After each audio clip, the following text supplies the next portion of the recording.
നമസ്കാരം. സിംബാബ്വെക്കെതിരെ ജീവൻ മരണ പോരാട്ടത്തിനായി ഇന്ത്യ ഇറങ്ങുകയാണ്. വെറുമൊരു ജയമല്ല ഇന്ത്യക്ക് ഇത്തവണ ആവശ്യം. തങ്ങളുടെ എല്ലാ ശക്തിയും പുറത്തെടുത്ത വമ്പൻ മാർജിനിലുള്ള ഒരു ജയം, അതാണ് അനിവാര്യം. സെമി കാണാനുള്ള ആദ്യ ചവിട്ടുപടി കൂടിയാണ് ഈ ഒരു ലക്ഷ്യം. ഈ മത്സരത്തിലെ ഓരോ ഓവറും ഓരോ റണ്ണും കണക്ക് കൂട്ടപ്പെടും. ജയത്തിനേക്കാൾ വലുതായി ഇന്ത്യ ലക്ഷ്യം വെക്കുന്നതും ഈ കണക്കുകൾ മറികടക്കാനാണ്. ടോസ് ആണ് ഇന്ത്യക്ക് ആദ്യം അനുകൂലമാകേണ്ടത്.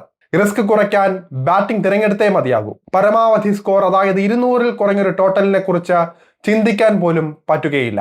മറുപടിക്കിറങ്ങുന്ന സിംബാബ്വെയെ പരമാവധി വരിഞ്ഞു മുറക്കണം ഇന്ത്യൻ ബൗളർമാർ. ഇന്ത്യൻ ടോട്ടൽ 200 റൺസ് ആണെങ്കിൽ 123 റൺസിൽ സിംബാബ്വെ ഇന്നിംഗ്സ് അവസാനിക്കണം.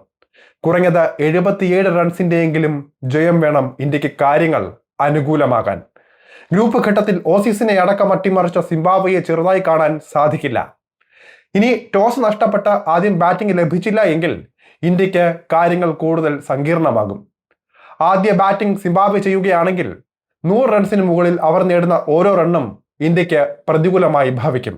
നിലവിലെ പ്രകടനം വിലയിരുത്തിയാൽ സിംബാബ്വെ ബാറ്റർമാർ ഏറ്റവും കുറഞ്ഞത് 150 റൺസെങ്കിലും കുറിച്ചേക്കും. അങ്ങനെ വന്നാൽ ചേസിങ് ദുഷ്കരമാകും. വിജയലക്ഷ്യമായ 150 റൺസോ അതിലധികമോ ഇന്ത്യ 13 ഓവറിൽ പൂർത്തിയാക്കുകയും വേണം. വിജയലക്ഷ്യം ഇനി 180 ആണെങ്കിലും ഇന്ത്യ ഒരുപാട് വിയർക്കേണ്ടി വരും. ഈ ലക്ഷ്യം ഇന്ത്യ 14-ാം ഓവറിലെ അവസാന പന്തിലെങ്കിലും മറികടക്കേണ്ടതായുണ്ട്. ടോസ് ലഭിച്ചാൽ ഇന്ത്യക്ക് കാര്യങ്ങൾ പകുതി അനുകൂലമാകും. ടോസ് നേടി ബൗളിംഗ് തിരഞ്ഞെടുക്കത്തക്ക മണ്ടത്തരം സൂര്യകുമാർ കാട്ടില്ല എന്ന് വിശ്വസിക്കാം. ഇന്ത്യയെ സംബന്ധിച്ച് ഈ കണക്കുകൾ മറികടക്കുക അസാധ്യമാണെന്ന് പറയാനാകില്ല. ഇതുവരെ ടീം കളിച്ച T20 മത്സരങ്ങളുടെ കണക്കെടുത്താൽ 18 തവണ ഇന്ത്യ 77 റൺസിന് മുകളിലുള്ള മാർജിനിൽ വിജയിച്ചിട്ടുണ്ട്. എല്ലാ മത്സരങ്ങളിലും ഇന്ത്യയും ദക്ഷിണാഫ്രിക്കയും ജയിച്ചാൽ 1-ാം സ്ഥാനക്കാരായി ദക്ഷിണാഫ്രിക്കയും 2-ാം സ്ഥാനക്കാരായിട്ടായിരിക്കും ഇന്ത്യയും കടക്കുക. ഇനി ദക്ഷിണാഫ്രിക്ക ഒരു കളിയിൽ തോൽക്കുകയും ഇന്ത്യ 2 കളിയിലും ജയിക്കുകയും ചെയ്താലും കാര്യങ്ങൾ എളുപ്പമാകില്ല. വിൻഡീസാണ് ദക്ഷിണാഫ്രിക്കയെ തോൽപ്പിക്കുന്നതെങ്കിൽ 3 ടീമുകൾക്ക് 4 പോയിന്റ് വീതമാകും. അപ്പോൾ നെറ്റ് റൺ റേറ്റ് നിർണായകമാകും. സിംബാബ്വെയാണ് ദക്ഷിണാഫ്രിക്കയെ തോൽപ്പിക്കുന്നതെങ്കിൽ നേടിയ 2 വിജയങ്ങൾ ഇന്ത്യയെ സെമിയിലെത്തിക്കും. ഇനി ഇന്ത്യ ഒരു കളിയിൽ മാത്രമാണ് ജയിക്കുന്നതെങ്കിൽ നേരിയ സാധ്യത മാത്രമാകും. ദക്ഷിണാഫ്രിക്ക 3 കളികളിൽ ജയിക്കുകയും ഇന്ത്യയെ തോൽപ്പിക്കുന്ന ടീം വെസ്റ്റ് ഇൻഡീസ് ആയിരിക്കുകയും വേണം. അങ്ങനെയെങ്കിൽ 3 ടീമുകൾക്കും 2 പോയിന്റ് വീതമാകും ലഭിക്കുക. മികച്ച നെറ്റ് റൺ റേറ്റ് ഉണ്ടെങ്കിൽ ഇന്ത്യക്ക് സെമിയിലേക്ക് പ്രവേശിക്കാനും സാധിക്കും. നെറ്റ് റൺ റേറ്റ് പരമാവധി നേടാനുള്ള നിർണായക മത്സരമാണ് സിംബാബ്വെക്കെതിരെ വരാൻ പോകുന്നതെന്ന് ചുരുക്കം. അതേസമയം നിലവിലെ ബാറ്റിംഗ് കോമ്പിനേഷനാണ് ഇന്ത്യയെ അലട്ടുന്ന പ്രധാനപ്പെട്ട കാര്യം. ടോപ്പ് ഓർഡർ ബാറ്റർമാർ ഫോം കണ്ടെത്താൻ കഴിയാതെ നട്ടം തിരിയുകയാണ്. ഓഫ് സ്പിൻ ഗണിയിൽ ആവർത്തിച്ച് വീഴുന്നത് വലിയ വെല്ലുവിളിയാണ്.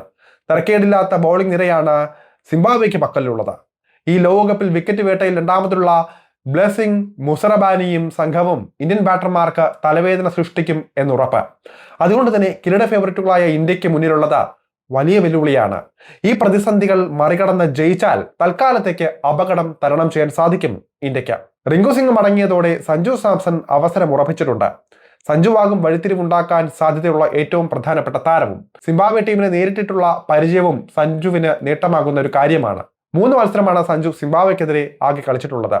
നേടിയതാകട്ടെ 89 റൺസും. 44.5 ശരാശരിയുള്ള സഞ്ജുവിന്റെ സിംബാബ്വെക്കെതിരായ സ്ട്രൈക്ക് റേറ്റ് 117.1 ആണ്. 58 റൺസാണ് ഉയർന്ന സ്കോർ.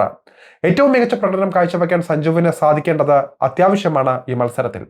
ഇപ്പോൾ സഞ്ജുവിന് മികവ് കാട്ടാനായാൽ അത് തുടർന്നുള്ള ക്രിക്കറ്റ് കരിയറിലും ഗുണമാകും. സിംബാബ്വെക്കെതിരെ വലിയ ജയത്തിലേക്ക് ഇന്ത്യയെ എത്തിക്കാൻ സഞ്ജുവിന് സാധിക്കേണ്ടതുണ്ട്. സിംബാബ്വെക്കെതിരെ ചെന്നൈയിലാണ് മത്സരം എന്നതും എടുത്തു പറയേണ്ട ഒരു കാര്യമാണ്. സഞ്ജു രാജസ്ഥാൻ വിട്ട് CSKയിൽ എത്തിയ ശേഷം ചെന്നൈയിൽ കളിക്കുന്ന ആദ്യ മത്സരം കൂടിയാണത്. അതുകൊണ്ട് തന്നെ ആരാധകരുടെ പരമാവധി സാന്നിധ്യവും സഞ്ജുവിന് അനുകൂലമായി മാറിയേക്കും. എന്തായാലും സഞ്ജുവിന്റെ മുകളിലും വലിയ സമ്മർദ്ദം ഉണ്ടാകുമെന്ന കാര്യത്തിൽ തർക്കമില്ല. എന്തായാലും സിംബാബ്വെ പോരാട്ടം സഞ്ജുവിനും ഇന്ത്യക്കും നിർണായകമാണ് എന്ന് തന്നെ പറയാം.